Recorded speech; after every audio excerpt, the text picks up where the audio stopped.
যেসব বাড়ির বাচ্চারা একদমই সবজি খেতে চায় না, এই ম্যাগির রেসিপিটা একদম তাদের জন্য। বাড়ির বাচ্চাদের এই আমার বানানো এই ভেজিটেবিল ম্যাগির রেসিপিটা যদি তুমি একবার করে দাও, আমি 100% শিওর হয়ে বলছি বাচ্চারা আবারও বলবে তোমাকে বানিয়ে দেওয়ার জন্য। ভেজিটেবিল ম্যাগির জন্য আমি এই সবজিগুলো নিয়েছি। তো আমি প্রথমে কড়াইতে সাদা তেল দিয়ে তাতে ক্যাপসিকাম, গাজর, বিনস হালকা একটু ভেজে নেব। তারপরে পেঁয়াজ আর টমেটো আর কাঁচা লঙ্কা কুচি দিয়ে আবারও একটু হালকা করে নেড়ে নেব। তারপরে নুন দিয়ে দেবো। নুন দিয়ে হালকা নেড়েচেড়ে তাতে জল দিয়ে দেবো। জল দিয়ে আমরা ম্যাগির মশলা দিয়ে নেড়েচেড়ে তাতে ম্যাগিগুলো দিয়ে দেবো।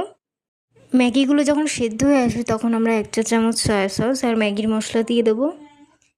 দিলে আমাদের রেডি ভেজিটেবল ম্যাগির রেসিপি, একদমই ইজি পদ্ধতিতে।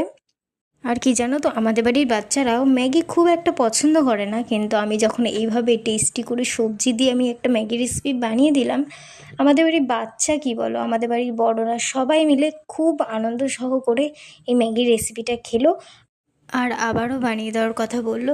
এটা বাচ্চাদের জন্য খুবই উপকারী, এতে সবজিও থাকে আর খেতেও খুব টেস্ট হয়, সকালে সন্ধ্যের টিফিনের জন্য খুবই ভালো।